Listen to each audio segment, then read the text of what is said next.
Yo, yo, today's water, generic Wawa gallon. I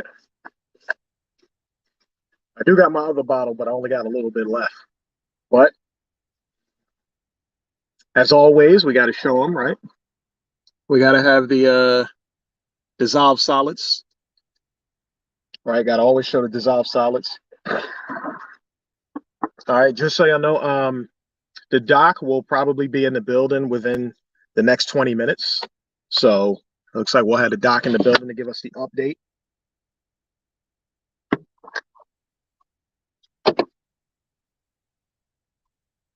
And we'll see if anybody if y'all in the building, let me know the live counter is not always the same. And make sure y'all share to let everybody else know that we live right now. Been going at about once a week.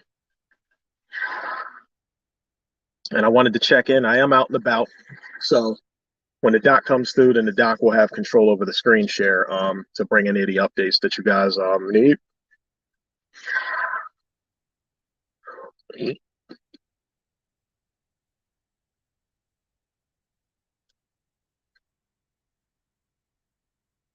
Y'all get in here. Let me know what's going on. Let me know how y'all doing. Hopefully this the live stream alert goes out because y'all know how it's been with the algorithm lately. They don't put out the live stream alerts as fast as they used to. So, but yeah, I brought up this live stream because you're getting pretty much this year and in the last couple of years, you're starting to notice like just a little bit more amplified version of the same few things. Like we know that crypto not doing anything. Crypto was all ablaze in the last couple of years. It's still there, but everything's low and it's fluctuating like heavy. The stock market itself, that's down. And that's I don't know if I want to say that's fluctuating because it's far more stable. The shootings is, a popular subject again, although it's nothing new. And even with all the shootings going on, they're still saying that it's down from last year. So it's like those numbers are fluctuating from year to year, but it is what it is, right? And as far as health related information, we're fluctuating kind of like within the same, CMOS is still all the craze right now. And we're pretty much just looking to the future for everything. And everything is so individualized that the future is pretty much all you got. So to kind of get it popping, we got so many people who are just doing their own thing now. And the shootings is what kind of like lets me know exactly how, crowded neighborhoods like city neighborhoods, urban neighborhoods are actually doing. Because when you start to notice that the crime rate is amplifying, that means we're becoming too individualistic in the world. We all kind of like people are getting scared. They're bottling themselves away from society, and they're just doing their own thing. So that's the difficult part about the whole thing. Like nobody's utilizing what's going on in the world to unify with one another. Some are trying, but in general, the population is kind of like everyone's like pulling back. Like they're saying, just me. I'm gonna do my thing. I'm gonna stay away from that stuff over there. And that's a part of a general response to what's going on. But that's just the way the world is, right? Because I'm pretty sure as the elections get closer and we go a couple of more years into the future, all you're going to hear is people talking about like the next main topic probably for the next presidency is going to be the gun control issue. That's probably what it's going to be. Jeff, what's going on? Would it be like that's going to be all the craze, and you could tell because the talks about gun violence is being amplified. And like I said in my last stream, it's not that I'm totally against regulation because unfortunately, the world that we live in, it's almost like a child, right? We're giving you all this access and you're not proving that you really want it. But the problem is, it's a lot of people acting like, oh, they're okay with regulating those who have because it makes them feel safer for not having. You see what I mean? And it's not to say that those with guns, there are none who want to regulate it, because that's probably true. The main issue is it's more fear mongering. Like, oh, because the shootings are happening, let's take the guns away, and let's not look at the baseline, the level, the thing that's causing it all to happen, which is it's poverty, selfishness, the usual things that make it happen. The world shows you that you should be one thing, and when you're a child and you don't have access to these things are kept away from you, and you do everything you can to actually have them. So, I mean, what do you expect people to do, right? Jamar Allen in the building. What's going on? Hold on, we got the doc. Looks like he's but I hope he knows that we're live. Let me let him know. Give me 1 second, family.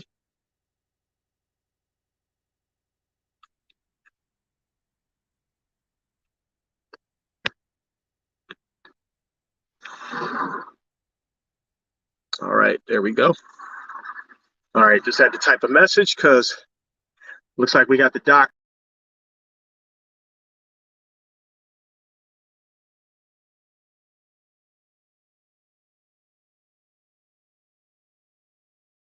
That was crazy. I got booted out the studio for some reason. But yeah, what's going on with y'all out there? If you're in the building, say what's up. Let me know you're there. What's going on with y'all? Is it hot, cold, rainy where y'all at? Have y'all started the 40-day fruit fast yet?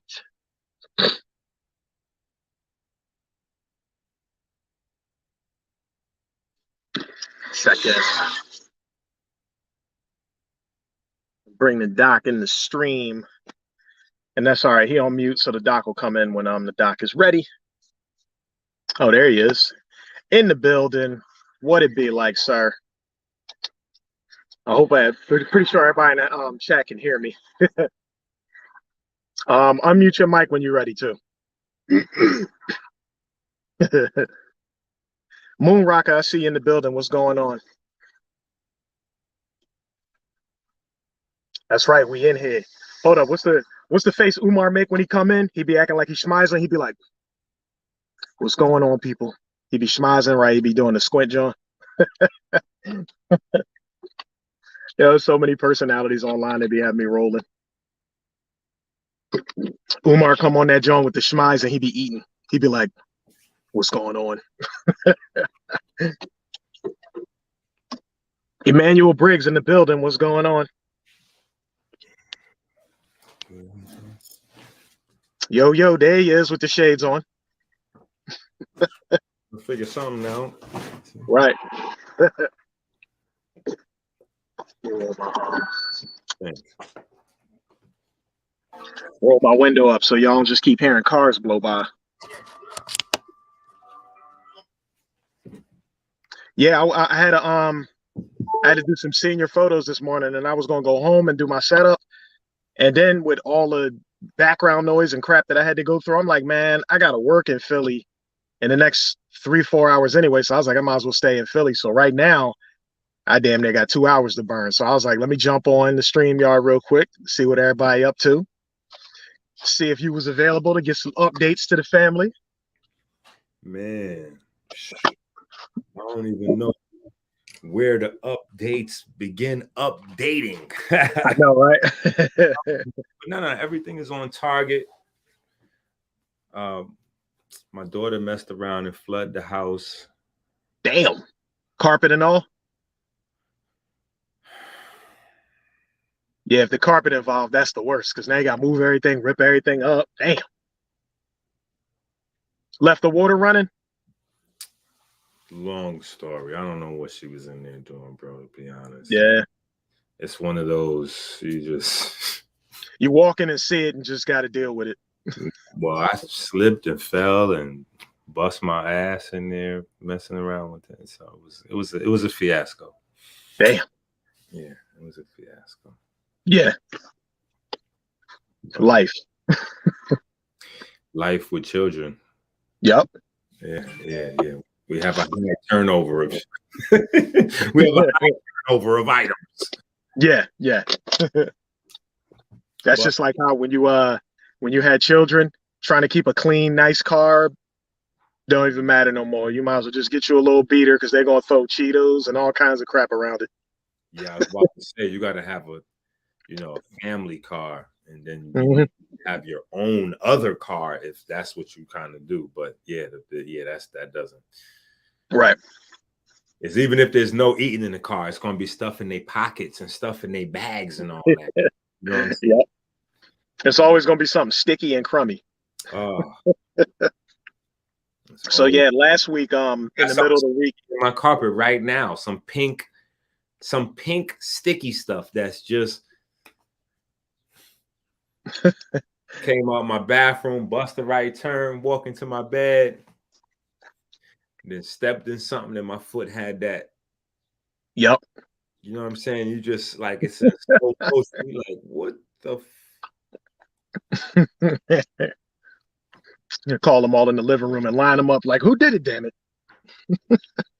honestly, bro, sometimes I don't even waste my time. Because it's gonna be what it's gonna be. Yeah, because ain't nobody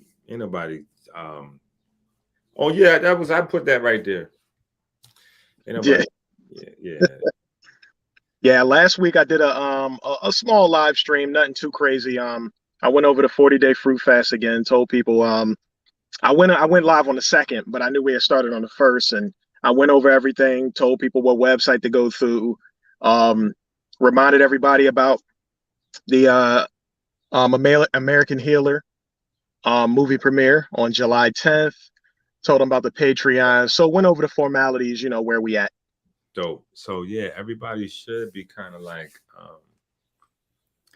knee deep in trying to do at least, if not all 4 different things, trying to incorporate at least 1 or 2 consistently. And we got Diallo getting ready to join in.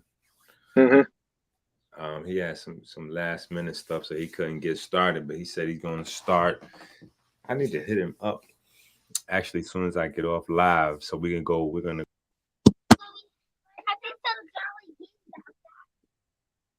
Hold up. What just happened? Now I hear the kids and I don't hear you. What's that noise? Yeah, now I can't hear you. Let me find out the kids learn how to interfere with the signal. Now you're on mute. Yeah, somebody got my Bluetooth. I was gonna say, yeah. I was like, I start hearing the kids and not you. Somebody got my Bluetooth. That's what that is. Black Voltron in the building. I see you. So as soon as you put the Bluetooth on, it automatically go on to. Yep. But yeah, so anybody saying that we put that pink glue. Nobody's copping out to that. So right. That's beautiful. Mystique is in the building. That's just a charger to the game. But everything is going good. You know what I'm saying? People are getting their tickets. I just want people to participate, man. I feel like if people just could do just 2 of the things consistently for a couple of weeks, like they'll see the results and once you taste the magic, any shape, form, or fashion, everything else start falling into place. Right. But the lecture is going to be smoking. You know what I'm saying? Like it's going to be bang, bang, bang, bang, bang, bang. It's going to be like a heavyweight title fight. You know what I'm saying? It's just going to be jewels on top of jewels on top of jewels. And I don't know exactly how I'm gonna do it. I think that tier 2 and tier 3 people, they'll probably get an early sneak peek at the whole documentary. You know what I'm saying? Tier 2 and tier 3 people from the Patreon. And then everybody else, if you don't come out on July 10th, you're gonna have to wait till they go to, Yep. on Netflix or something. I put the title of this video because at first I was like, I don't know, looking at everything going on, what I wanted to say. Yeah. I But would put out the like I got a couple of like I got a bunch of previews of the documentary, like, but my people was telling me, it was like, yo, you can't really show past a certain percentage of it, right. or they won't, take your project seriously. Yeah, you hit them with what? You hit them with one trailer, your initial teaser, John. Then you hit them with a little bit of heavier, John, and you just leave it right there until then.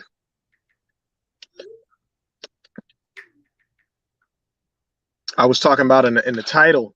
I titled it the Unification Is The Future, because I feel like we hit this point in time now where it's almost like saying the cat is out the bag. Like what needs to be known in general is now known, and the only way any of these things are going to elevate is as a family, as a unit, as a team. Because the health information has been put out there for a while. The crime rate has been crazy for a while.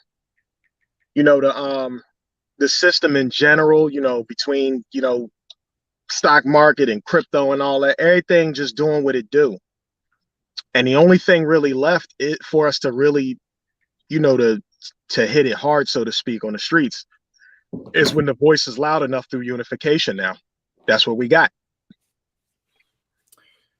And I don't think there's really any denying that. Like, as an individual, and from the way things got to be set up going into the future, like trying to do everything as an individual now, it's like that's not really going to fly too much anymore. Now there has to be a louder volume, like just like with American Healer, right? It's like, all right, so you set up the platform. No, it's a fact. People got to show up. Wait, I would go further and say you've never been able to do anything by yourself. Like, that's true. Yeah. Man, like that's why there are so few people at the top of any space, because it's difficult to get a team, you know what I'm saying, together. And a lot of times we block our own blessings because of, ideas of how we should select the people that, are in those intimate spaces around us. You know what I'm saying? Right. Like, we got to pick because they're, I got to pick a man, you know what I'm saying? Or I got to pick a woman. Right.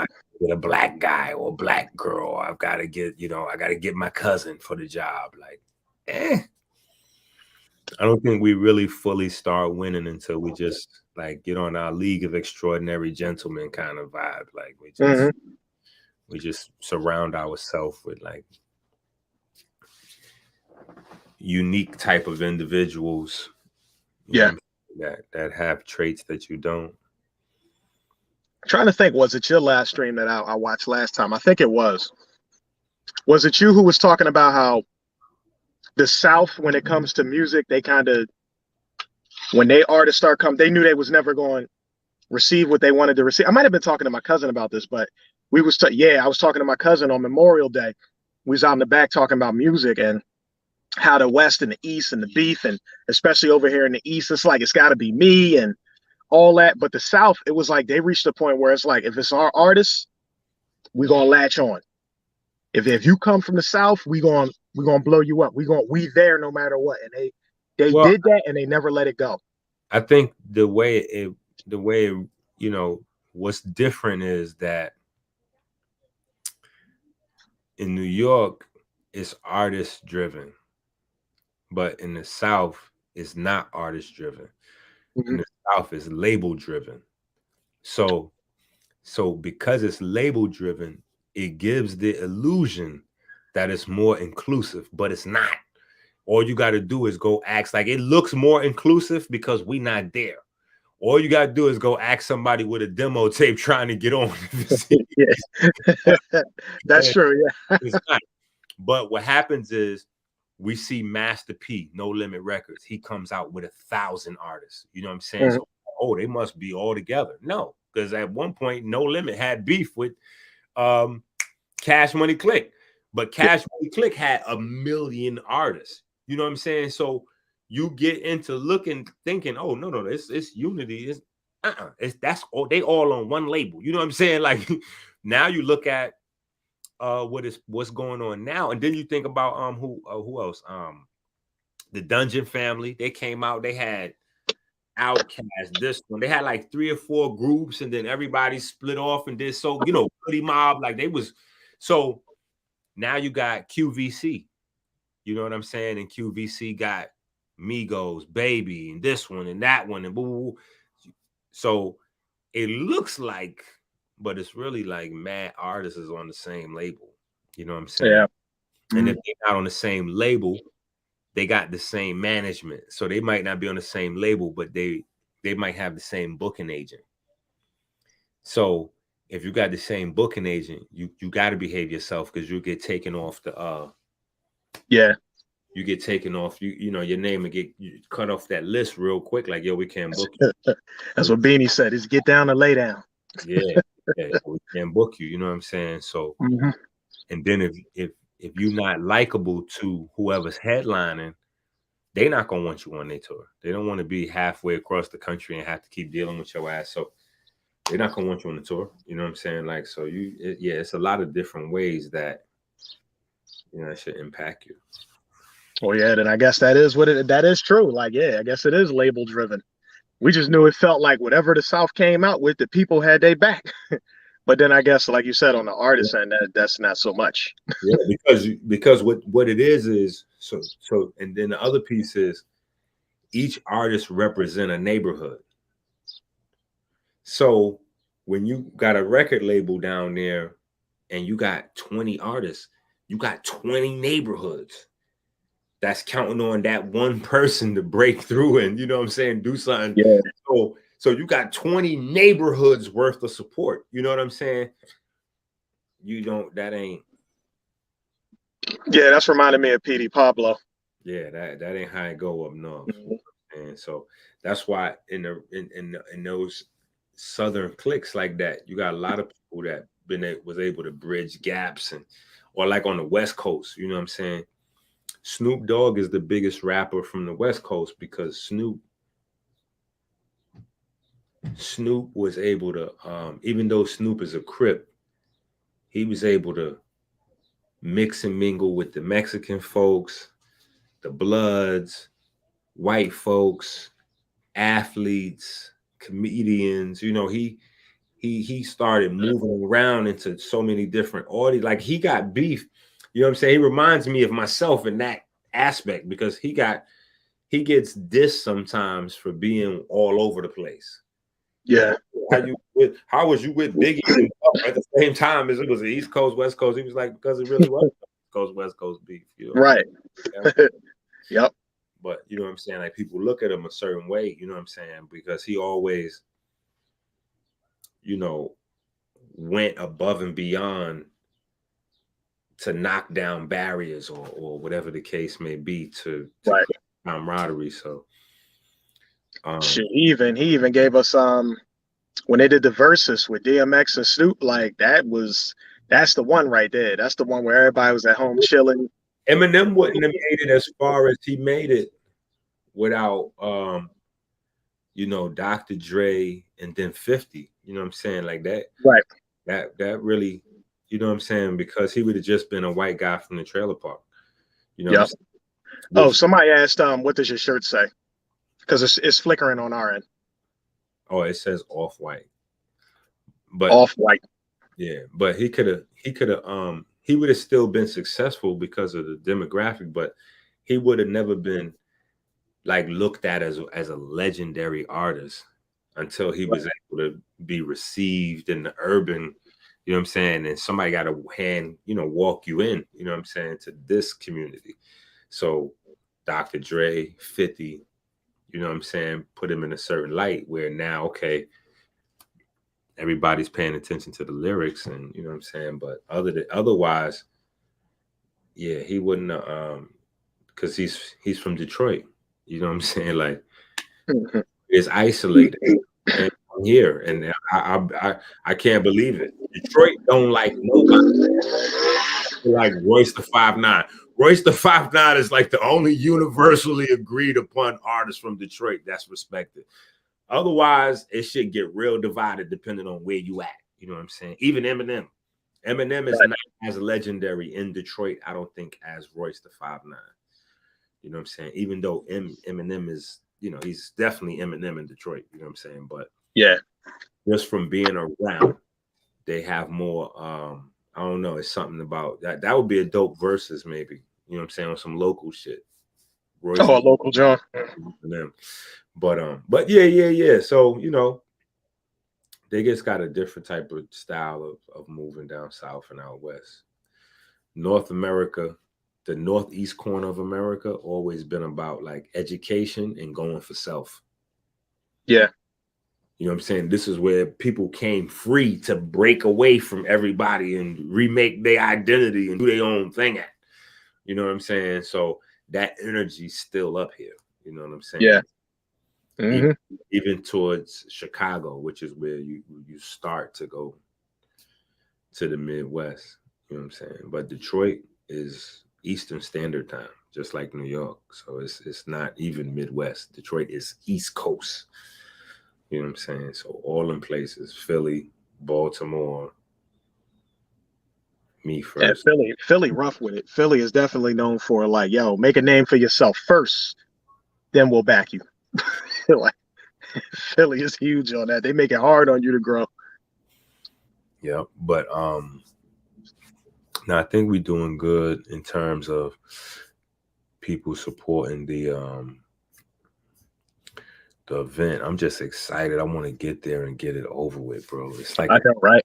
That's the issue with throwing events. Like, you want to hammer them Jones the moment they hit your mind, and you got to plan it, and you got to get the right time. And it's a lot on me, you know what I'm saying? Because I got to do the book, the lecture, and the documentary. All, I got to get them all done. Yep. And everything is in the same day so far? Any updates on making it a weekend, or just that day so far? Well, we won't know until the 15th. Okay. But we'll know by the 15th. But this is like a heavyweight bout. You know what I'm saying? Train. And niggas will talk their shit all they want. You don't know until you get in the ring. You don't know until ding, ding, ding, and the fight is won. You know what I'm saying? Right. Because you're always one punch away from going to sleep. Yeah. You know what I'm saying? And to those of y'all out in the chat, just make sure when y'all finding people to support American Healer, as an event, buying the tickets is nice. Asses in seats is better. Like, I know from throwing a couple of events, and it worked like a charm. Like, both events that I've had so far have both sold out.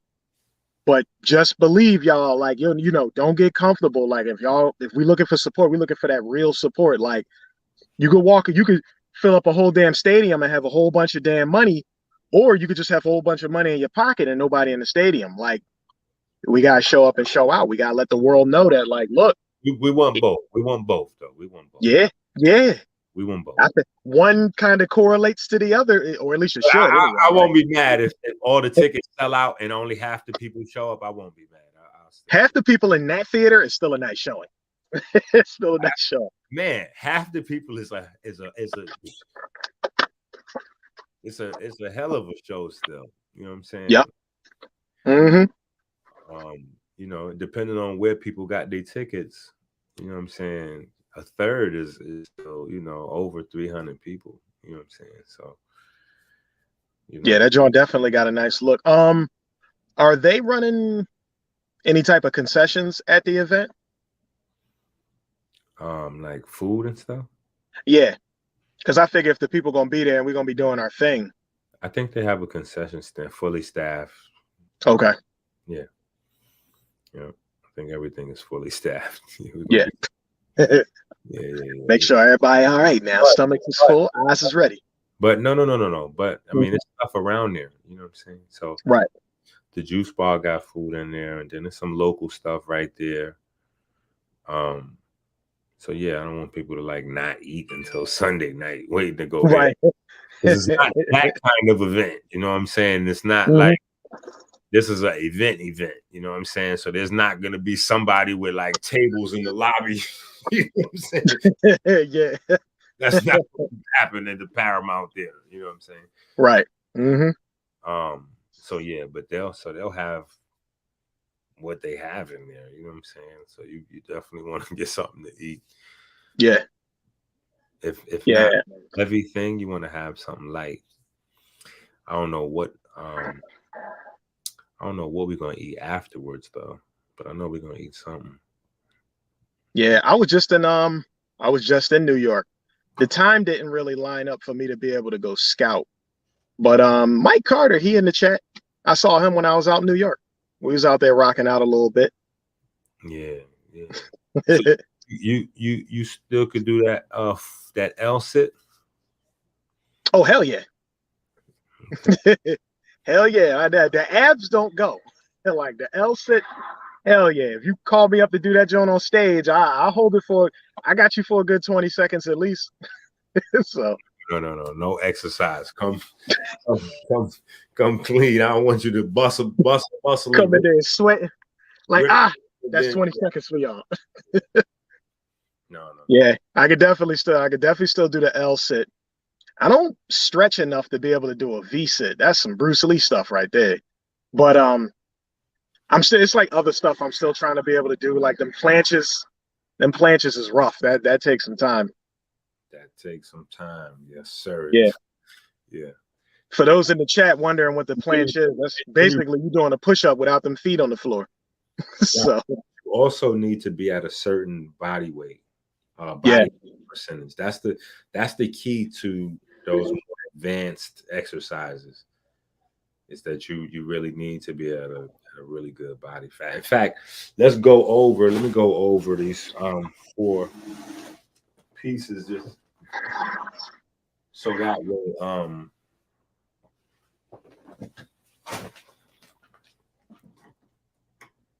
just in case that still may have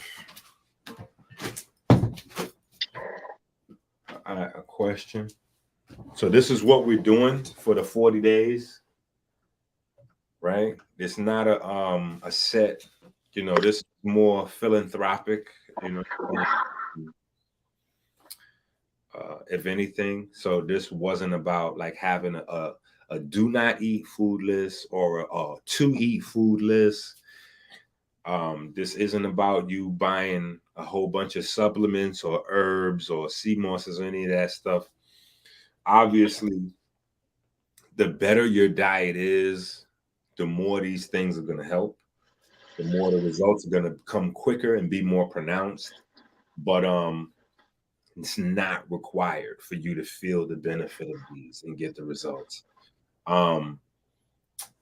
If you do now, I know a lot of people saw my pictures like, oh, look what Inky did in 6 weeks. I want to do that.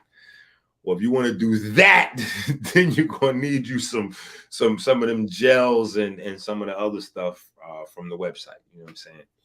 hold up. You had a joint with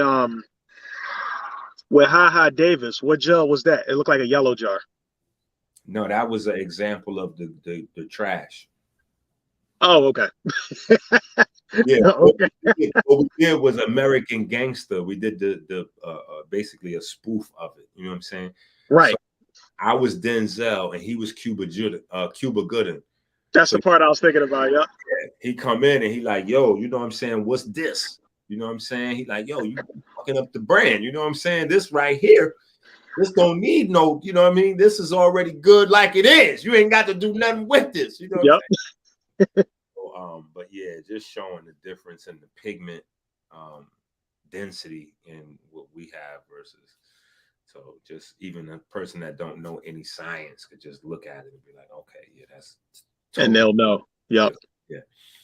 But what I was going to say is when you go to the website, anybody that goes to the website, remember we have a security, like security check. So when you get to the payment screen, you just got to refresh your screen. When you refresh your screen, you'll be able to put your payment info in. But that way it makes sure you're not a robot. You know what I'm saying? So you got to refresh your screen, and then your payment will process with no problem. But yeah, if you get some stuff, obviously that's going to help the results come faster, be more pronounced, especially if you want to, if you see before and after that 6-week period, it was a lot of gel, like a lot of gel. You know what I'm saying?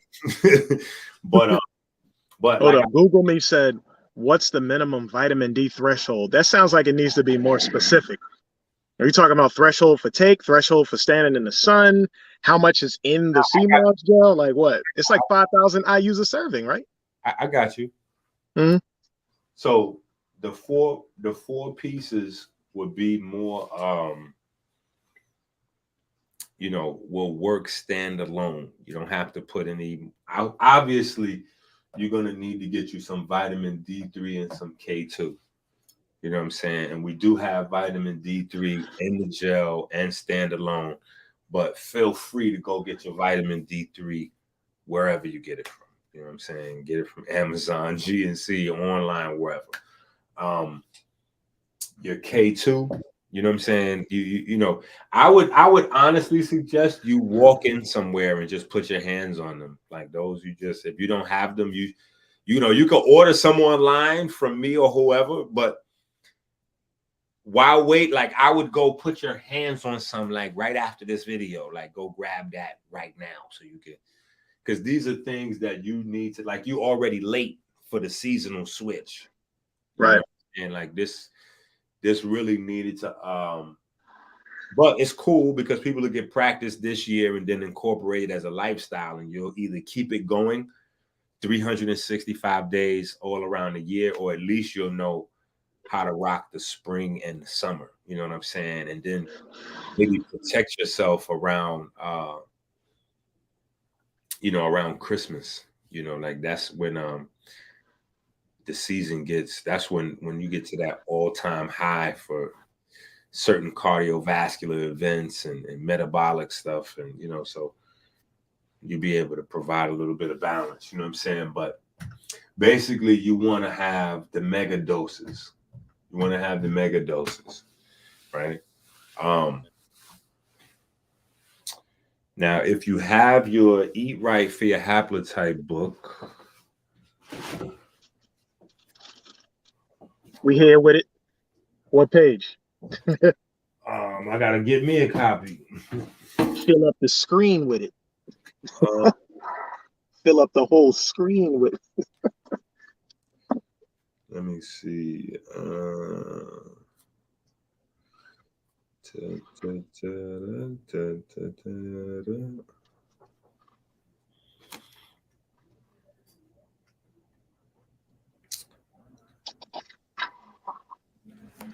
All right. All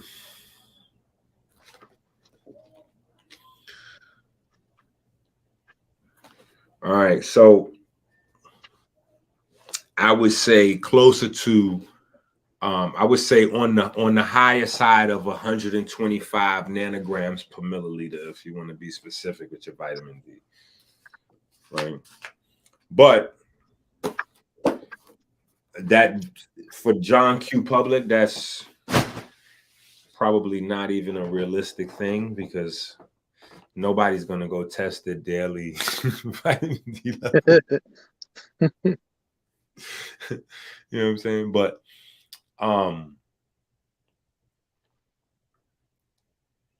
yeah, I would say stay on the high side. So you need mega dose.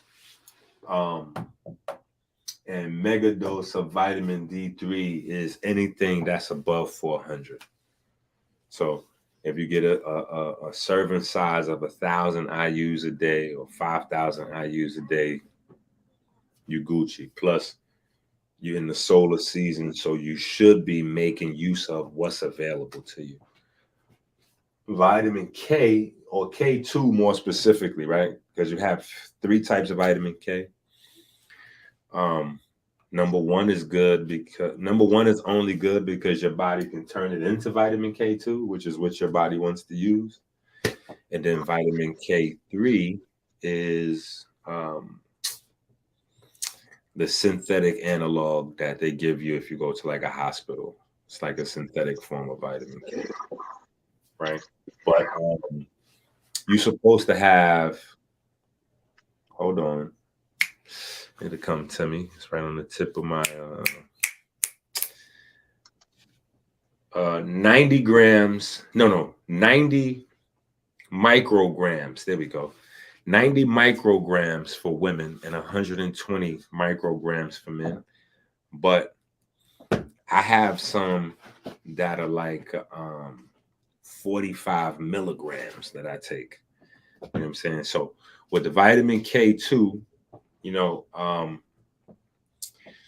yeah, you might need to mega dose it up, but just be a little mindful that you know, if you on medication, well, you should always, before you make any adjustments to your diet or your routine, consult your local physician. Yeah. But if you add in vitamin K and you take medication, it's more urgent that you know what I'm saying, that you talk to your physician before just switching it up or adding them in. Because a lot of times vitamin K in medicine is like Crips and Bloods. Yeah. You That's know, always like one of the main ones that get hit when you're on medication. and Especially I think statin drugs. Yeah, I think they Union versus the South. You know what I'm saying? Like, mhm. you know, it's cops and robbers, cowboys and Indians. You know what I mean? Right. Um, and that's crazy. You know what I'm saying? For what vitamin K is, it just has such an effect like that on medicine. You know what I'm saying? Like, period. Vitamin K in the blood, foreign chemicals is in trouble.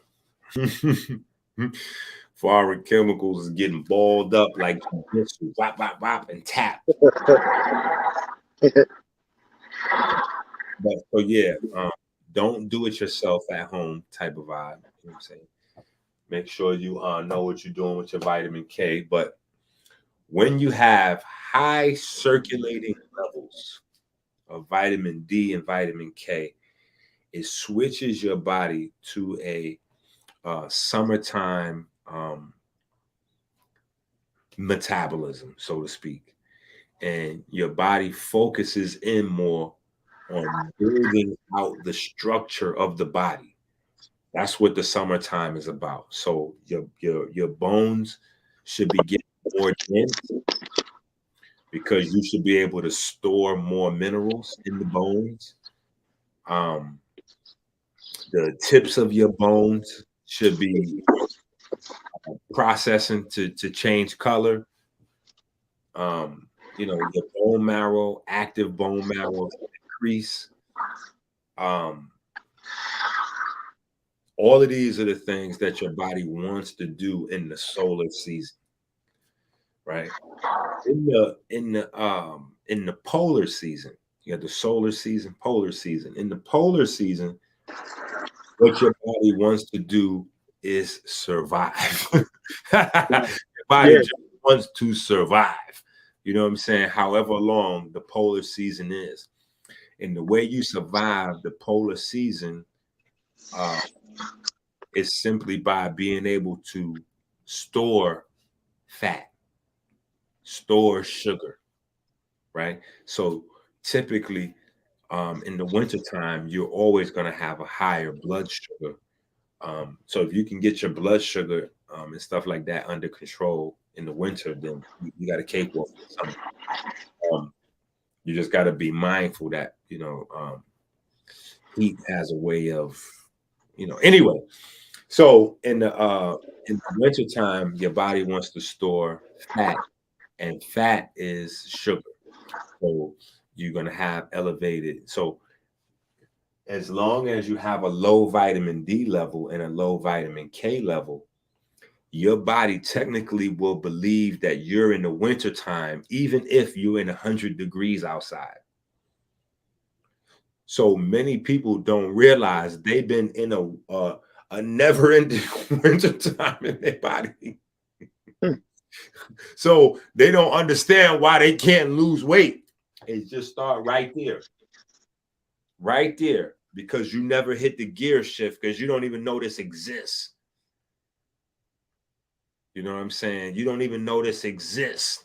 It's getting ready to pop up on every one of your favorite dealers' pages, man. Mysteriously, yo, I promise. Hey guys, have you ever checked out this vitamin D and vitamin K? Yeah, we did on Nicky's page, nigga. He was over there with Marv displaying.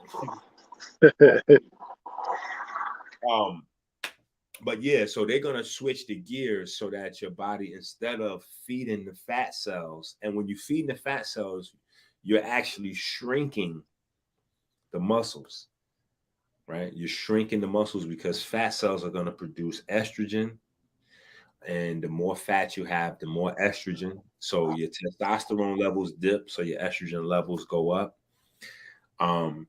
You also get more resistin produced from the fat cells, which means that the muscle cells are going to shrink. You know what I'm saying? Like there's a hormone battle between fat cells and muscle cells. So the muscle cells are producing adiponectin, adipo, like fat cell, adipo, nectin, like nectar. So it turns fat cells into nectar and literally eats them. But they got something that they block it with called resistant because they want to resist being eaten. You know what I'm saying? Like that's kind of how that goes. Yeah, so that's the thing. You know what I'm saying? So it's almost like if you fighting against this because you don't really know this seasonal threshold exists, you just fighting against your body. So you can have a gym membership, eat a special diet, whatever the case, you still not the way you want to look. Where on the flip side, once you know how to hit the gear shift, your body is going to start to tailor itself, you know what I'm saying, to a muscular type of look. You know what I'm saying? You ain't gonna just all of a sudden get swole up, but your body will start to burn. You'll start to release fat. You know what I'm saying? And the first week or so, you might have, a higher level of poop. Not like a diarrhea or anything like that, but you'll just start to go regularly and it's going to be big poops. You know what I'm saying? Because you probably got a lot of poop stored up in there.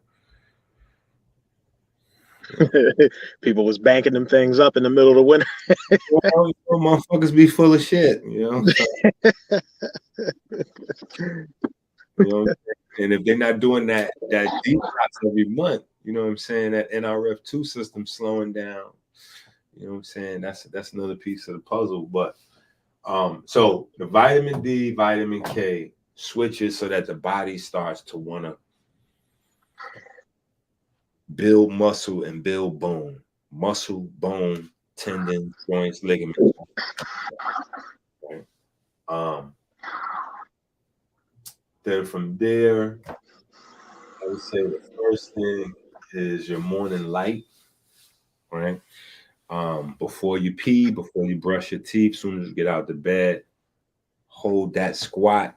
Try to hold that squat for 60 seconds. If not, do a bunch of them. Try to get 60 seconds. Like if you can only do 5 seconds, you need to do like 20, try to do, or not 20 times, but try to get you 5 to 10 in there, you know what I'm saying? Like I need 60 seconds for 20 sets. Yeah, but if you so low, it don't even make sense to try to get a whole 60. You know what I'm saying? Because if you less than 5 seconds, you got like 20 sets. Like that's, but just get it, and then it start changing your circulatory system. Slowly but surely, like you'll start. So that's important. From there, your 60 and 60 is important. Every hour, every 60 minutes, we want you to do 60 seconds of exercise, period. Whether that's like sitting down, like how I'm sitting down now, but I'm just lifting up my leg. I don't know if y'all can see my foot. Oh, yeah, see my leg a little bit. But you ain't holding it that high up in the air. You know what I'm saying? Just like under the table, fully extended. Try to get you 60 seconds in. promise it's going to start burning way before you reach 60 seconds, but try to hold it to the 60, then switch, go to the next one and do the other leg. You know what I'm saying? Mm-hmm. 60 seconds every 60 minutes, which also includes walk or work. Walk or work is basically after you eat, we need another 60 seconds from you, or just go take you a walk, a little 10, 15-minute walk somewhere. But Like, yeah, y'all take a walk. The way y'all be stuffing yourself, don't go yeah, start doing some crazy exercise with a full stomach. wait, and not a and not a walk to get something to eat more, like, you know, Right. not walking to the store to grab a soda or a drink, like you just walking so that what you last did was put exercise onto your body, so you're creating that insulin sensitivity, which also is glucose sensitivity and nutrient sensitivity. You know what I'm saying? People forget sometimes that it's not just sugar that's not getting into the cell that needs to get into the cell in diabetes. There's all kind of shit that, I mean, there are all kind of nutrients and things that are also. But we don't want anybody to just have like meals and then relax up the place. You know what I'm saying? Like, that's the whole problem. People be having these starchy, crazy meals and then, sitting down, relaxing, and it just, drives people crazy. And then of course we got our 13 and 7, right? So the 13 and the 7 is more like the devil that's in the details, or the catch-22. You know what I'm saying? But you got to work these two numbers together. That's why they listed together. So your 13-hour rule is the more simple of the two. In fact, they're both really simple alone. They just get a little bit more complicated when you add them together, which is the reason why I said there's no reason to change your diet. Whatever you've been eating, just keep eating that same thing. Just don't worry about it. You'll be all right. You know what I'm saying? You figure this out and you get this together, like you get these little pieces, you're going to be super good, right?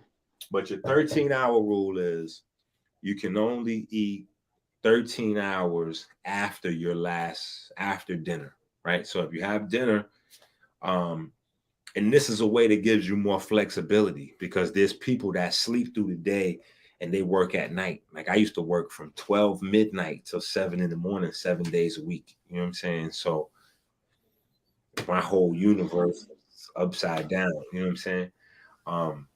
And I still had to be daddy in the daytime. You know what I'm saying? Taking the kids to school. Anyway.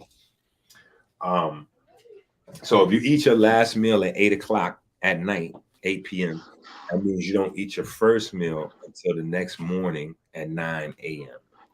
And most people will be like, oh, that's easy. I can do that. You know what I'm saying? That's almost how, if I eat at 7, I'm waking up.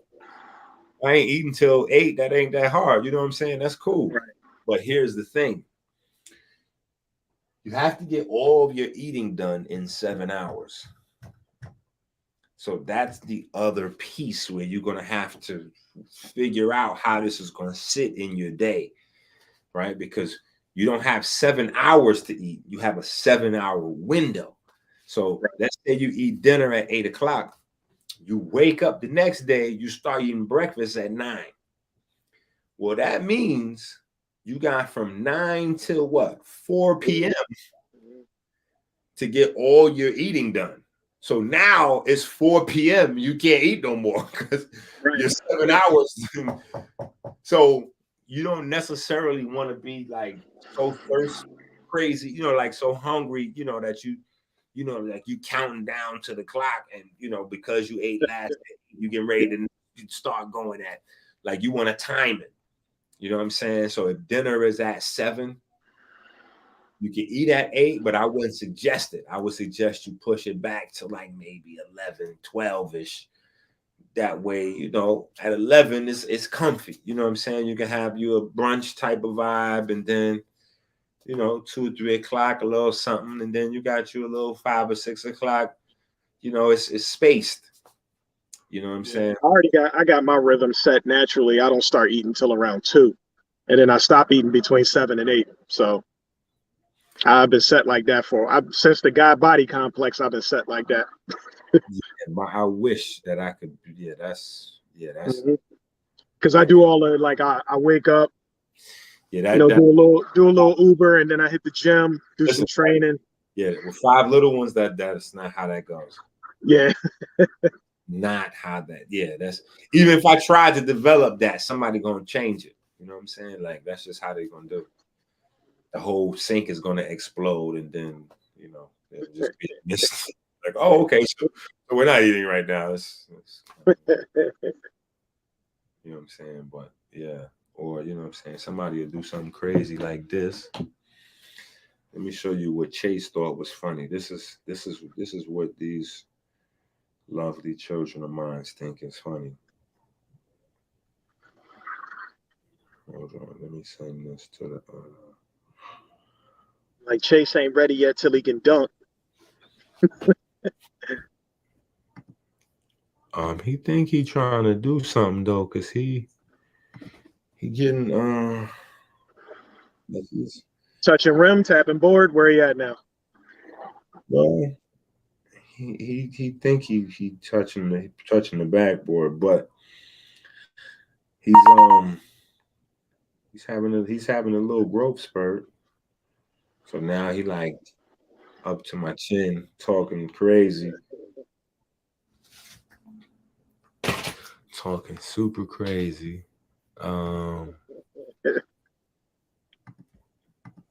Okay.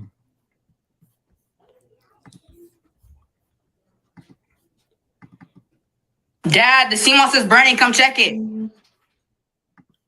You gotta hit the share button. All right, I'm on the phone, so trying to see how do I. I don't even see the option on the phone. I don't even see the option. Marv, you don't know the technical. The what? This. You're the first person that I ever shared a live with on the phone. Most of the time, I'm at home when I do it. Well, it got to be on there somewhere. Yeah. It's no. Hold on. Let me see what I can find. It's probably some dot. They got all kinds of other stuff in here. One of them is going to be a drop down menu.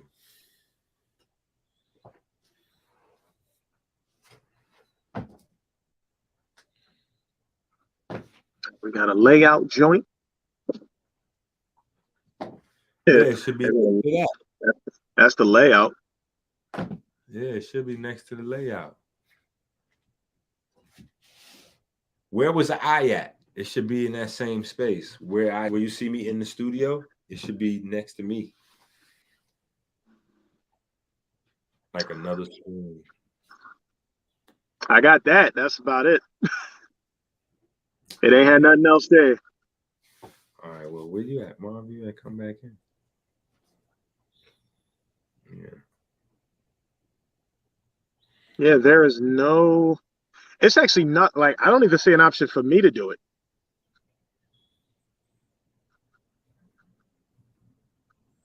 Yeah, dang, that's crazy.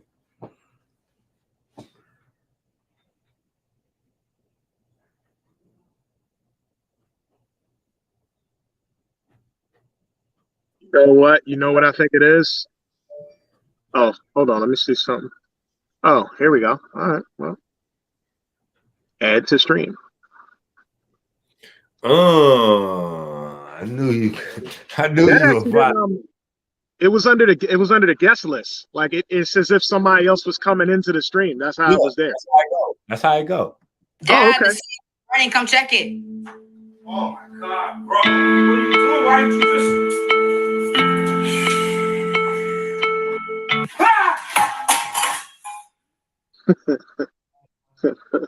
Bro.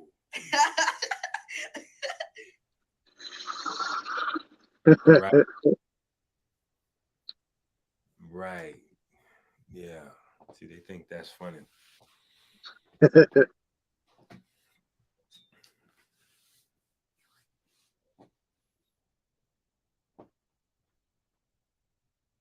all right over there, Mom? Keep exiting the studio by accident. But yeah, so those are the only 4 things that we concentrating on.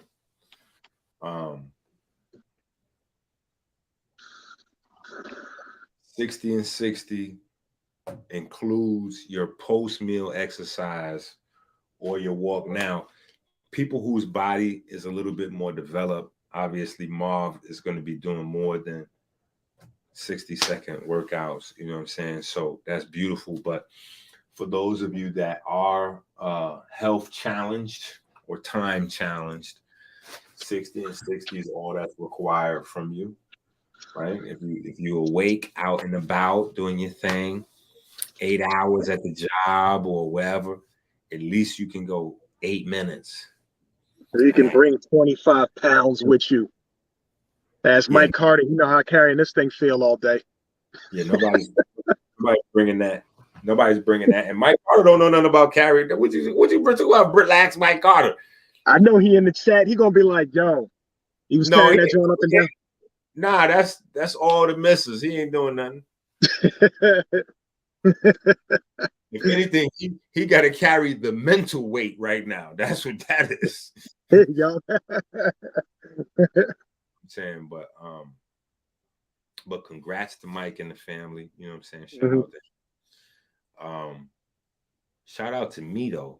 You know what I'm saying? Because to me, I'm still like having my own personal moment that, you know what I'm saying, he hooked up with you to come in for the, you know, for the event, for the fans. Yeah. Like to me, that's I don't know. That to me, that's a big thing. You know what I'm saying? I'm like, you know, I like that kind of thing. You know what I'm saying? Like that. Yeah. You know, that was a big thing for me. But no, so let me think what else is popping in terms of updating.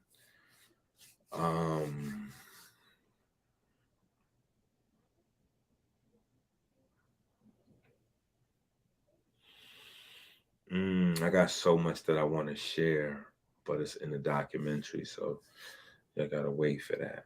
You know what I'm saying? Gotta wait it out. I gotta wait it out. But I guarantee y'all it's gonna be crazy. Like y'all just gotta imagine like this. Think about what kind of work I put in and just sit on YouTube for free and put out. You know what I'm saying? So you gotta know in your mind that with the most scrutiny of all time, that I'm not going in there to play with these people, because this is not good. Yeah, you got to do it big.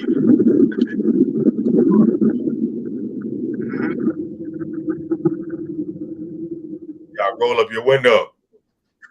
Oh, you heard too much? Man, it sounds like a volcano was. That was the vent. I got the air on. Oh, whatever that was, it sounded like a volcano going on. Oh, that's crazy because okay, I got you. Yep. But you hot, so that means we gotta hang up soon. No, I rolled the window up because of the cars constantly driving by. So I just rolled it up and my phone was heating up. So I was just putting some air on it. Okay. Yeah. Yeah, that's definitely a thing.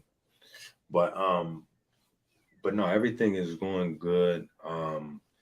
I know the tickets in the front are going quick.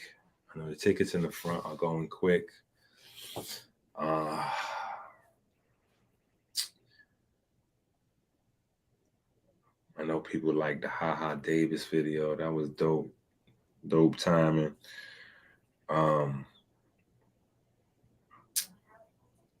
Yeah, I got a few, you know, some other stuff, you know, it's coming down the pipeline. So I don't want people to think like, oh, you know, if Inky's not spending, you know, 24 hours a day, 7 days a week saying the documentary is coming. It's not like there's a date.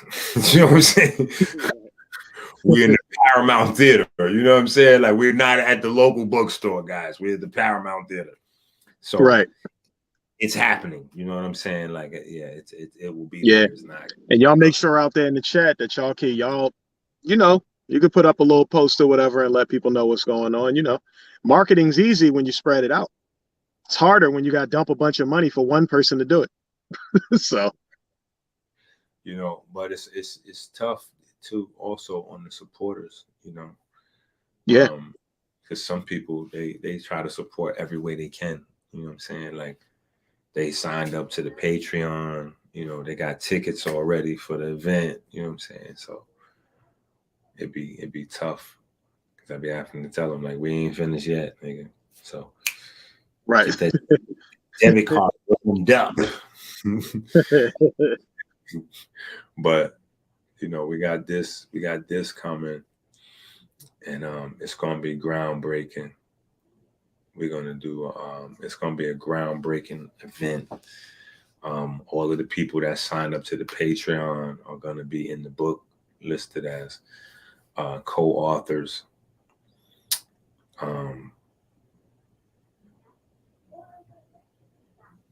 We had David Turner did a ticket giveaway. We did the giveaway on Killer Priest channel. I got to check for the winner. I'm glad y'all did that, because I was actually thinking about that. Next time I did a live stream, I was going to do that. Be like, yo, whatever, get a couple of free tickets, whatever. I was thinking about that. David Turner, he set it off already. Now, here's the thing. What I'm actually trying to do, though, is and here's the way to win, just in case y'all, people still have time to get in there and win. If you can go, I just gave away the answers, but that was the question. If you make a Cash App donation and put your 4 answers, you know what I'm saying, that'll qualify you, and then we're just gonna pick somebody randomly out of all the people that come into the Cash App and give the tickets away. I can't do anything with, David already purchased the tickets to give away. Now, right. What I'm still working on, though, is we still working on getting us, like, we got a bunch of promotional sponsors, people that are gonna promote,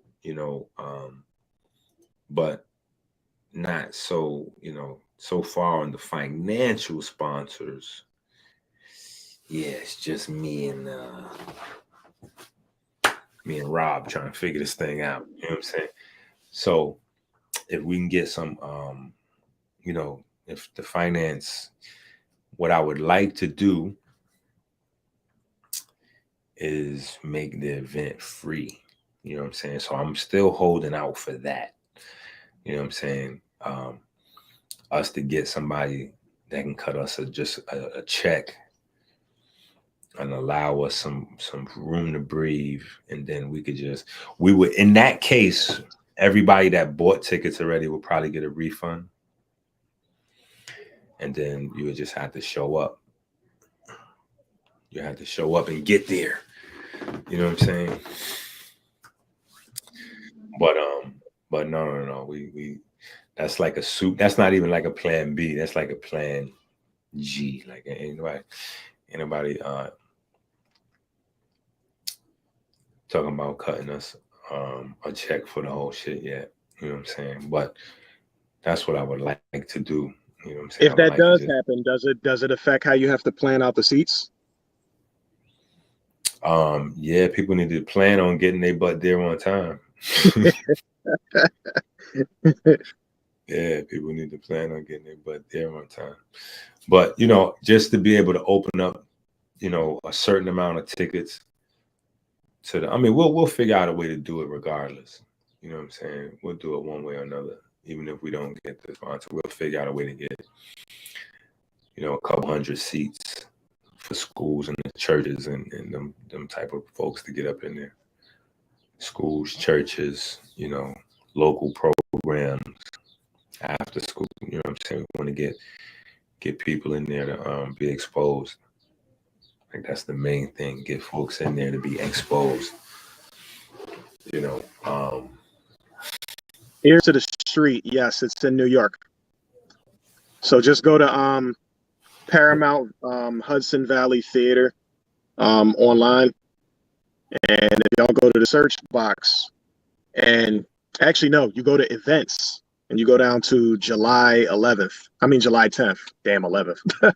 Go down to July 10th, and it's going to say American Healer on July 10th, and the ticket button is right there. But yes, it's in New York.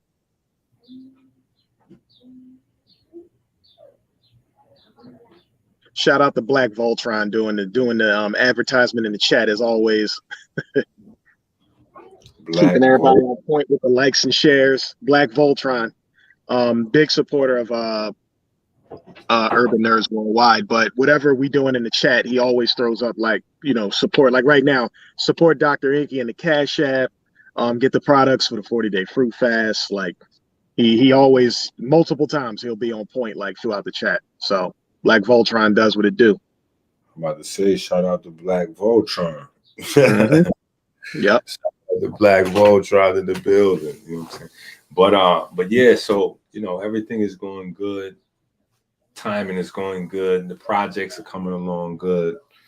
I'm just trying to figure out some familiar things for unfamiliar space. I got, it's hard enough for me to get one presentation under 5 hours, but I got to do 2. You know what I'm saying? And that's the biggest trouble with the documentary is trying to fit so much of my life into 60 minutes or 90 minutes. Yep. You know what I'm saying? It's you got to tell a long story. Oh, hold on 1 second. How to crunch the story down. Who can do that 60 and 60 right now? See, y'all lucky. Y'all got the options now. Y'all can get the 60 and 60 popping, and y'all just hold the squat, whatever level you want, right? Hold the squat down, 60 seconds. Push up, come part way down, hold it 60 seconds. Plank, 60 seconds. Dip, come halfway down, 60 seconds. Couple of ways y'all could do it. Like where it's at with me, I got to actually perform the actual exercise. Like 60 push-ups in 60 seconds. However, if I'm out and about my day, I can still get that hold the squat down, or when I wake up in the morning, I can hold the squat down, or I can still change it up. Like even if the muscle content is high, it goes up and down based on the work I do throughout the day, or throughout my life. So it's going to be times in my life where the weight going to come down, the muscle might come down some, the endurance go up. And then there's some days where the weight going to go up and the muscle going to go up, the endurance going to come down, or it's both, depending on how much work I'm putting in. And that's the beauty of isometrics. You know what I'm saying? Mm-hmm. It's going to get you. Yeah. You could be a fat, blubbery person, or you could be like a hyper muscular person. Still going to feel it. It don't stop. And I be telling, especially the ladies, man, and y'all don't know nothing till y'all train enough ladies, and there was something they called it in salsa. They called it back leading. And salsa is back leading when you're the man, you're supposed to lead on the moves, you give them signals. And sometimes the women will force you to go another way. When you be training the women, they'll do that. They'll think just because their heart rate go up, you try to kill them. Saturday class. Yeah, on the Patreon. If y'all want to get super deep into the details of each one of these different things.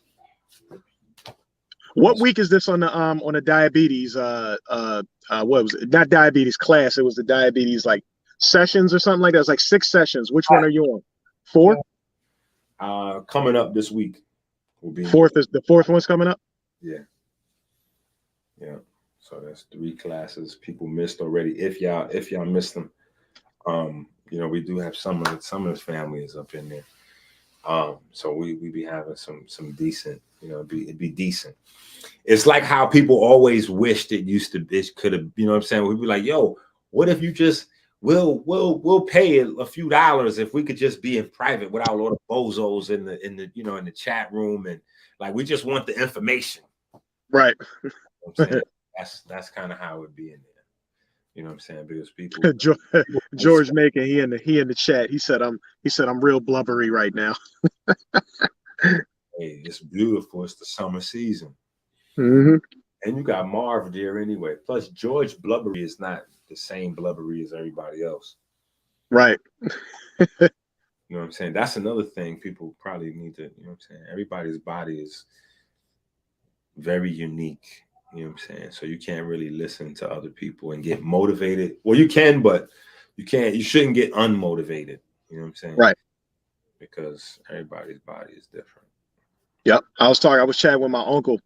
I learned about lifting weights from him a long time ago, and I know he loved bodybuilders, so he ain't had no problem with it's my midday meal. I'm gonna get a can of tuna with pepper on it, and just bare bones and lift. But he got a stature like George got. Like it's a slightly shorter but thicker stature, so body won't break easily under high weight. So they gotta, if they at least did plenty of working out growing up, their body's capacity to handle higher weight is better.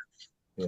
Well, typically what happens with those people is they have a higher percentage of brown fat. Mm-hmm. You know what I'm saying? So they have a slightly higher muscle retention.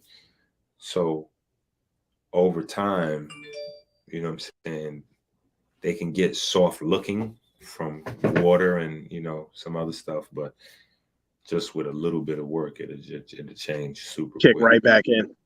Yeah. Whereas some body types, it takes a lot longer for you to be consistent with your program to see the results. Like if you're not actively engaging, you're not gonna get it. You know what I'm saying? You're gonna be one of them people like this. How personal trainers, man, they milk the system so crazy. They like that's like the first example of how capitalism can possibly negatively impact your health. You know what I'm saying? You got a personal trainer, you becoming independent of him, it's not necessarily in his best financial interest. You know what I'm saying? So I got a buddy that I just started. He hit me up. We talked for probably like 2 hours, and he wanted to train the next day. So the reason he started training with me is because he was talking, and I picked up a problem right away because he was talking about like, yeah, I'm trying to gain weight, put the muscle on and stuff like that. And he said he got a nutritionist and a personal trainer already. So I'm like, how long you been with him? He said 5 months. And I was like, oh, that's but dope. he mentioned he was 20. Now, mind you, he's 161. He's my height, so he's about 5'10", 161. Very thin, like pretty thin. But he said he's 27% body fat. And I'm like, that's a nice number. But he said, but this is the thing. He was like, he want to gain weight, and they just keep telling him, yo, you gotta eat. And I was like, well, what's up with the workout? And he was like, they just, put him on the Smith machines, and that's it. It's just Smith machine work, multiple Smith machine work. And I was like, so you're getting some well-rounded, isometric machines, but I was like, to me, it sounded like the one thing they're not listening to you about is the fact that you're saying you're not. He kept saying, he was like, but I'm not hungry. And I was like, you're not hungry because you're not picking up enough muscle. I was like, when the muscle comes in, the hunger comes with it. Yeah, but that's fake anyway, though. You know what I'm saying? That's one or two things, right? And again, this is how I always, what's crazy? I always rob the rich for the poor, and they always get upset with me for some reason or another. But what that is one or two things. Either their trainer was super busy that day with other people that booked sessions, and they probably was a free person. You know what I'm saying? Because sometimes that in gyms you have that, like the gym will throw you mandatory folks that you got to deal with. Like, cause like say for instance, the gym do get a free, session. And so you might have people that you got to deal with, but then you got your people that's paying you $50 for 30 minutes. And so you can't have $100 sitting over there on the bench while you walking around with John Q. I don't even really got a membership. Like, yep. So, like, hey, you see these machines right here? Okay, so these right here is for your legs. These are for your arms right here. These are for your chest. These are for your back. Stay right in here. Okay. Yep. Do low weight, high repetition. That's great for losing weight. You're going to stay right in this area. Don't move. If you're thinking about leaving, just come get me before you go anywhere else. Just try these all right here. Yep. Then they go, 5 minutes, get you situated. Now they can go handle they actual clients. And then if you got a question too, they play you to the distance. Mm-hmm. Now it's either that going on or some hormone issues. No, they just dumped you. You know what I'm saying? You're not really getting trained. Right. Your trainer should be rocking with you for the most part, unless it's some old Zoom FaceTime shit. You know what I'm saying? Because I wanted to know if he started 5 months ago. What I really wanted to know was, it's only been like one session. I told him come in and get feel something, like come in the gym with me, talk with me for a little bit and feel a little something. I gave him a little run around just to feel some stuff. But I wanted to know, where did his body fat percentage start 5 months ago? No, it's 27. Here's the thing. So Mm-hmm. you probably don't know what he's talking about. You know what I'm saying? You got to check it for yourself. Don't wrong with whatever he's talking about. You go get that person on the machine and just start from that space right there. Yeah. Mm-hmm. Because I'm almost certain you're going to get used to the body types. You know what I'm saying? He might think that he's 27, 28%, but he doesn't strike me as 27. Yeah. Right. He might have got a number wrong. They might have gave him too many numbers and he just missed. Because now when you look at the readers, they give you body fat percentage, body weight of fat, body water. They got a water joint. Yeah. So many different readings coming out now. Heartbeat speed and variation and all kind of other crazy stuff. So they doing oximeters still, which is the oxygen, all it's too many numbers for John Q. Public that don't have a reference point for any of that stuff. So he might have got something wrong. We give him right. doubt. But yeah, so yeah, you just gotta get them engaged and because that person probably just got dumped to the side. And the trainer might not even really know what they're doing. You know what I'm saying? Like, because if you on those machines, right? The problem with those machines is this. And when you first get to the gym and you don't really know anything about form, all those machines are really, really good and important for you to practice and learn there. Right. The trainer, you should have your client doing whatever, but then you should also give them homework every time your session is finished with them. Like, listen, I want you to keep working on this by yourself. Right. And give them don't tell them to do the whole routine by themselves. Right. Give them one exercise out of the whole routine that emphasizes a muscle, but something where they can learn form. Even if they on the bicep, the curl, where they got to sit and hold the proper form to keep their wrists like locked in the hold. So you learn how to do, so you don't get the injuries building up. Right. Because free weights challenges your peripheral muscles, your support muscles. They say peripheral, they say support, depending on where you read. But those are like the secondary and tertiary muscles to whatever the main muscle group is that kind of like help you with balance and just balancing the power so you don't blow out a tissue or whatever. Free weights, because there's no balancing, all the muscles have to be activated in a given area to keep that stabilized. There's nothing helping you. With the machines, you don't have to have any form. The machine holds the form because the machine is whether you could, the only thing you got to worry about is can you lift it or not? You know what I'm saying? Right. And or can you bust some cartilage in your stomach and get a hernia? But you know what I'm saying? Like you good on the machine. The machine gonna maintain the form. The free, you got to maintain the form. Now with isometrics and calisthenics, you don't have any help. So the support muscles are activated, but you don't have any free weight swing or leverage created off the outside of your body because you're just using body weight. Right. So the isometrics and the calisthenics are a little bit more less volatile in that space, but you get less gain. So it's just, you know, your exercise is risk to reward ratio, just like business. You know what I'm saying? The higher the risk, the more the Greater reward. Yep.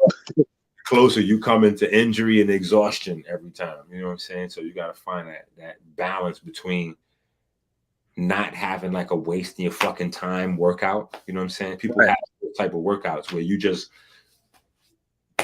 doing it so you could say you did it. You know what I'm saying? You didn't put no burn. You know, you didn't feel no tension. There was no time under tension. You Right. fucked around and you did a set of sit-ups.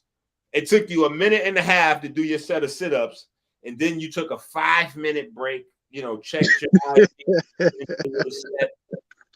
then you went back and did another set, checked your IG. You done spent 3.5 minutes exercising out of 30 minutes. The whole other, and you in your mind though, you don't notice this time. You know right. Like I used to be super because I got the children, the business. I had so much stuff going on, especially at the time I was working a job too. And this when I first became a trainer. My phone was jumping in every different direction. You know what I'm saying? So I will always have a reason to start a text convo. I'll be involved with 4 different text conversations at one time going. So you hit a little set and then you start checking, you know, you go and get into your phone. You don't realize how much time, you know, you don't spend 3 times as much your resting time than you spent actual time under tension. You know what I'm saying? That's the thing. You know what I'm saying? So you don't Yeah, the active blood that left the muscle, you try and get back under there, like, damn, I don't even feel like it no more. you're not getting the none of that lactic acid conversion. Yep. That's so you got to make sure that while you're getting it in, get it in. You know what I'm saying? Mm-hmm. If it's 60 seconds, get your 60 seconds in. You know what I'm saying? When you graduate, 5 minutes, 10 minutes, 20 minutes, 30 minutes, like use that whole time. And that's one of the beauties about building it out this way. Because if you start this way and you work in 60, when you start building it out, you really just add more sets of 60 in there.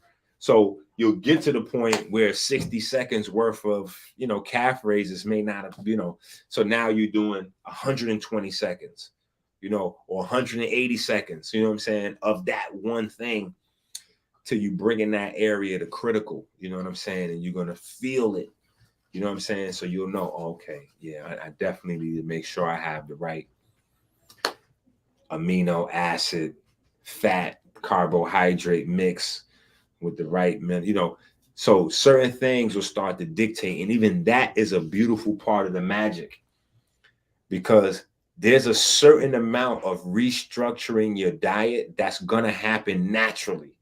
Once you get this down pack and this down pack, certain restructuring is going to be natural. There's a reason why people feel more satiated in the summertime. You know what I'm saying? As opposed to in the wintertime where you want to have a lot larger, heavier meals. You know what I'm saying? You're not getting that sound light conversion into free electrons. You're not getting that Inky cycle action. Summertime, you just got it happening without even paying attention. It's in there just going.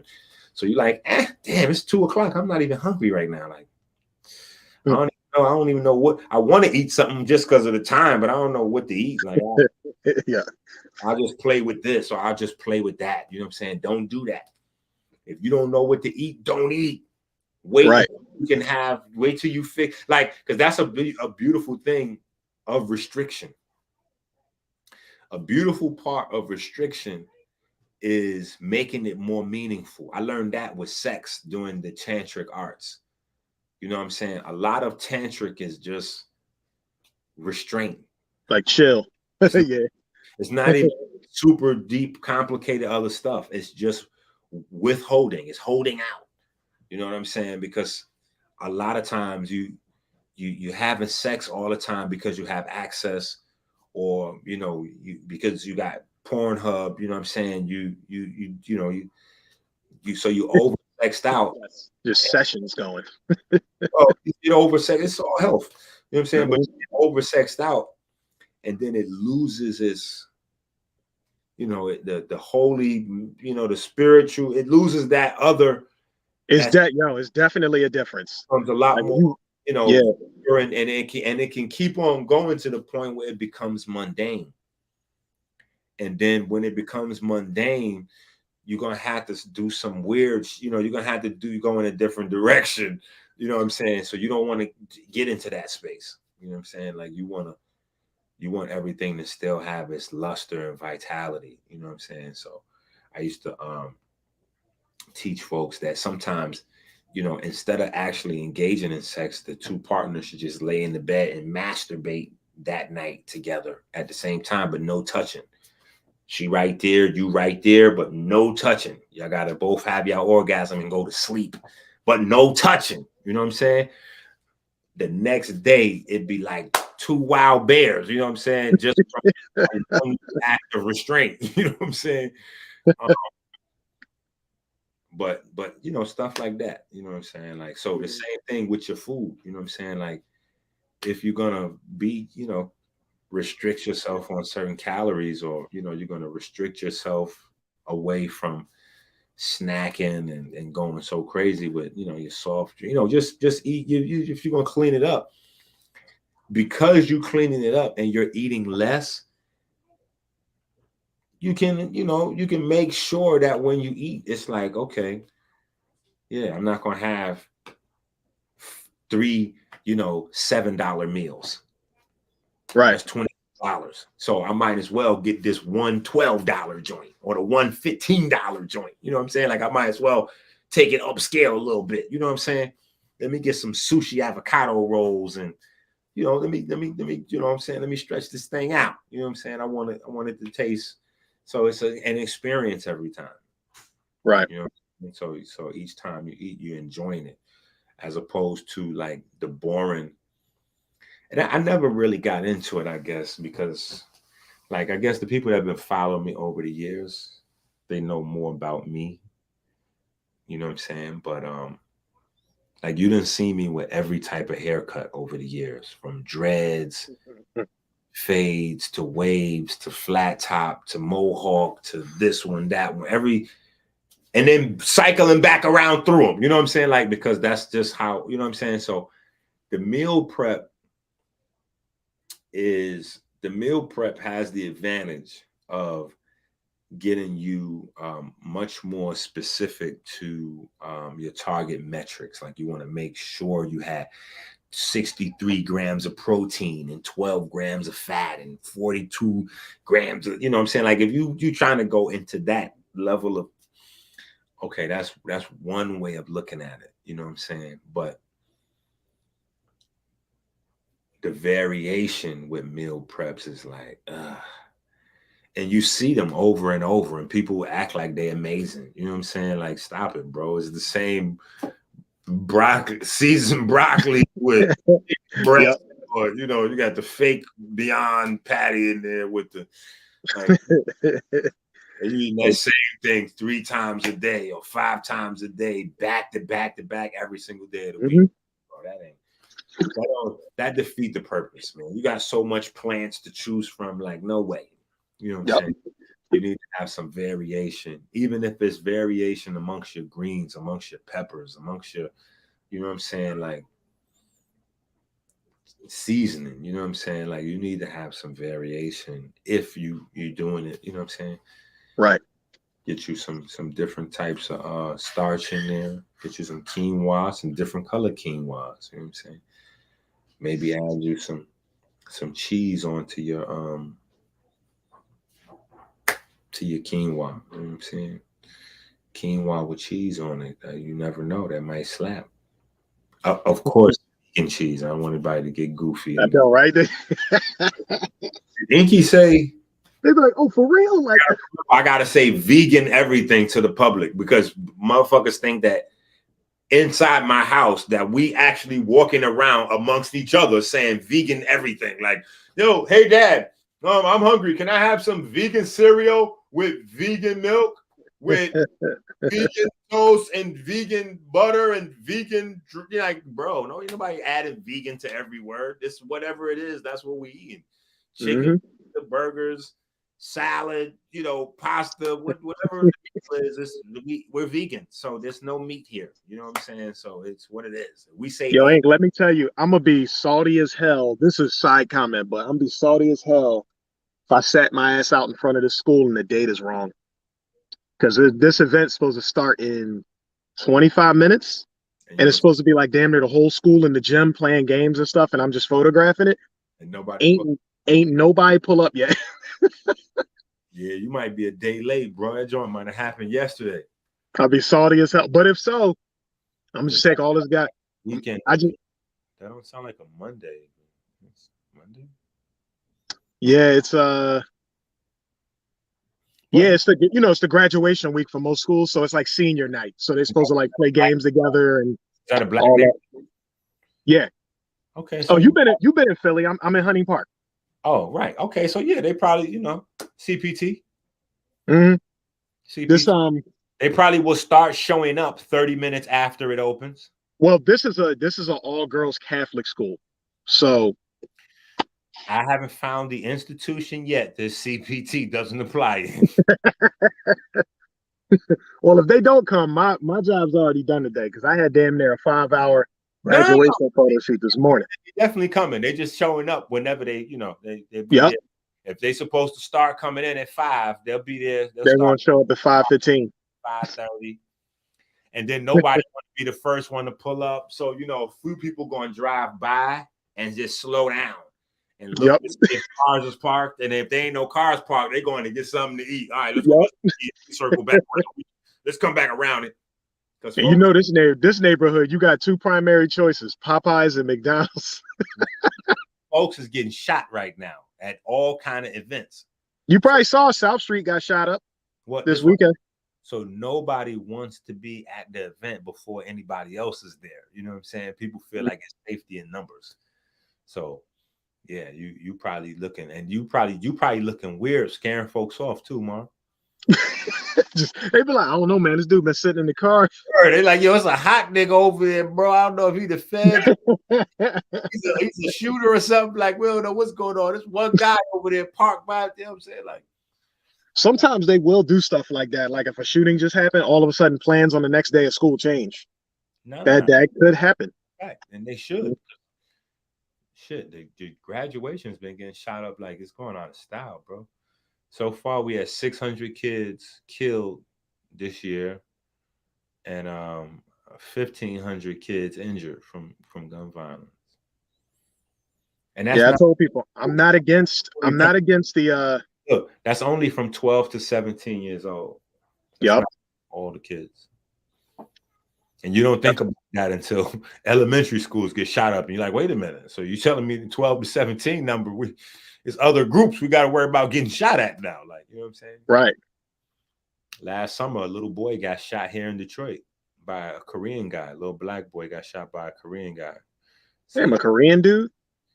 The little kid, I think he was 5 years old. He went through his arm or something like that. But the guy was shooting at him, though. Like, yo, I told him to stop riding that bike on my property. And, that was that. Oh, no, it was a story close to that. That sounded familiar at first, but my boy said that some kid kept coming up scouting his neighbor's car, and the guy kept catching him like, yo, get away from my car. Like, and he said he told him this like 6 times over a period of a week. And then the kid ain't stopped doing it. And he said he came out there and he shot the kid to death. And my boy said he was like, he would go visit him up at the jail. He was like, you ain't have to go that far though. He was like, I told him. He kept doing it. And I feel justified. I told him. He said he'd been in jail for like 7 years now. Now he's starting to feel a little different. Like he didn't have to respond like that. But, Yeah, because I feel like it should have been a few shots in the air, maybe. And that's what he didn't do. Maybe a clipless gun hit in the head. You know what I'm saying? Like, I told you. Like. He gave him no warning strike. He just said, I'm going to keep verbally warning him, and went straight to the shots. You got to have that nigga be cool warning. You know what I'm saying? Like, learned that from my aunt. You know what I'm saying? One day, looking at my purse, and she had one of those metal batons that you know, like it get longer. It's short, but then it flip out. Oh, that's the joint the police got it flick out. Yeah. I asked her, what is this? She said, that's called a nigga be cool stick. And I was like, nigga be cool stick? What do you mean by nigga be cool stick? She said, well, if you outside, this is how you handle it. If somebody get beside themselves, you start going to work on them with that stick. Don't worry, just swing it. It'll get, by the time it get to him, it'll be there. Swing it. Go extend. By the time it needs to be where it's gonna land. But you need to be yelling the loudest. Nigga be cool. Nigga be cool. Nigga be cool. So that way, you know what I'm saying? People looking, they can say, oh, that person's clearly defending themselves. Because otherwise, you know, people can't tell who's who. You just look like you're beating somebody up with a stick. Yeah, I was telling a bunch of people, I was like, look, I'm not against, you know, getting your regulations, at least not the way people mentioned it to me, the way they want to regulate the guns, you know, pretty much we just want it to be much harder to get them.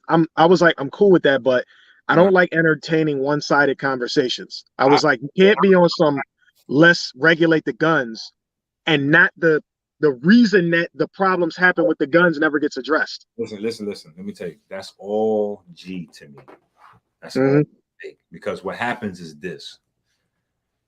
The Black and the Spanish population are the people that is affecting the most. Yeah. 9.9 out of 10 of these mass shootings people, they have stellar records. They don't even have jaywalking across the street tickets. You know what I'm saying? So whether they make it more, like, that's not stopping the mass shooter folks from getting guns. That's number one. Number two, that's not going to stop the people in the street from getting guns because they don't go to the goddamn gun store anyway. Right. So that shit is hot. A secondary or tertiary market. So what's going to actually happen is they're just going to see a little surge in the price of guns and the price of bullets. But other than that, nothing's going to change. They have to make stricter laws for the people with that get caught doing these things. You know what I'm saying? They got to spread it out where family members get to go to. You know what I'm saying? You got to lock up. I think that all the family members of these people should be able to be brought in on RICO charges. See, now that's the kind of thing that I would like to see happen. You know what I'm saying? Because I'm not one of these guys that is not in favor of the RICO with this drill niggas and all this goofball shit. You know what I'm saying? No, you niggas need to get locked up. Come on, just because I need y'all to get the fuck out the way. My children need to be able to party and go to fucking graduation and grocery stores and shit without you motherfucking goofy niggas talk about you got your ops in the, you know, in the Draco and you got to score points and all this other, like, nigga, what the yeah. See, so when I grew up, I'm with banning the drill and the first person shooter games together. See, I think that's the problem. I think it was like this. When you came up, was your community mad connected? Because in South Philly, for me, it was like, you know, the neighbors around the corner would be like, you good? You all right? Y'all be good boys. You know, y'all want something to eat? Like that was majority of my neighborhood growing up. I watched that go away. No, and the moment you take away that village connection, this happens. It's a little crazier. Yeah. But here's the thing. Yeah. What's not happening is the family members is not going to jail. So there's no vested interest really in preventing, because there's no such thing as you didn't know this was happening. Right. Like family members know, because these kids grow up a certain way. You don't just become a goddamn shooter. That's not how it goes. Not right. Like it's different self-defense where you walking around with a pistol pretending like you shoot people for a long time, and then you get into a situation, you get scared, and that's totally different than you walking up to an innocent place where people like doing homework and taking notes or grocery shopping and shit, and you just start going crazy. John. Yeah. So kids grow up a certain way, you know, a lot of times they in cahoots with the parents, making jokes as they parents taking them out to the gun range. Like, yeah, you know, hey, you know, tell your buddies at school they better watch out for you, because you know if they bully you, you got training. And you know, don't like. I had to watch myself with my kids when they was doing jujitsu. You know, I was hyper aggressive on making sure that those types of jokes never happened in our. And my son was like that too. He was super aggressive with that. And then when I got enrolled at Gracie and worked with the Gracies, like they places like super aggressive on that. No bullying, no seeds of bullying. You know what I'm saying? We don't realize we're saying cutely, hey, you know, you know, they better not mess with you because you'll tap them on out. You, man, you'll put that rear naked choke on them, won't you? Yeah, if you don't say nothing, it's gonna sink in. Right up until the moment where the school calling you because now your kid done put another kid in the hospital behind some old dumb shit. They done argued about some shit in there. And your kid done really rear naked choked them, you know what I'm saying, to near death. And you pretending like you don't know what happened. Like, bro, you've been training them to do that to folks for 4 or 5 years consistently. So this is his first opportunity. What do you think he was going to do? He was going to go right to the protocol. So if you take your kid to the gun range, laughing and joking, ha ha ha, nobody better not bully you because ha ha ha, you know how to shoot. Well, what do you think their trained response is when they get to school? This is the response. So guess what? I got the salute. I know how to end it all. You know what I'm saying? Yep. Like, no, you got to get the parents too. And I told people that media, some of the media that we watch, the TV shows train that. Because they can really dramatically show a kid getting bullied so much, and then they'll amplify what they're hearing in their head and show them respond a certain way. Like, they need RICO charges. RICO charge. Hey, we can't prove it, but we can infer it. Damn it, you going to jail too? Come on. Either going to jail because you ignored all the warning signs and now people's dead, or you're going to jail because clearly you've been ignoring your kid and now people are dead. Either way, you come with us. You come with us. You and your kid need to go to jail for mass shootings. It'll make parents a lot more in tune with them. Hey. Well, I can't deny that would send a hell of a message. I can't deny that. Figure that out. Because it's I know how it goes with children. You know what I'm saying? Like, children are learning the world. They're exploring the world. You know right. But when they do something that's life changing like that, they don't really understand the impact of what they're doing, or they're trying to make a certain statement to the world. They're trying to articulate something to the world. Mm-hmm. A lot of that can be eliminated with parents at home, either paying attention enough to see the early warning signs, or in smaller cases, being able to just prevent it by providing the attention and the protection the kid looking for. You know what I'm saying? Like, maybe you know, hey, maybe instead of your kids shooting up the place, maybe you might have to go whoop some kid's ass. You getting in trouble, but you might only get like a one, you know, you might get, you know, it's going to be different. Your kid ain't going to shoot up a bunch of kids. And, you know, whatever that kid is that deserve his ass whooping, you know what I'm saying? Like, he will recover from an ass whooping. Like, life goes on. You know what I'm saying? Like, life can go on.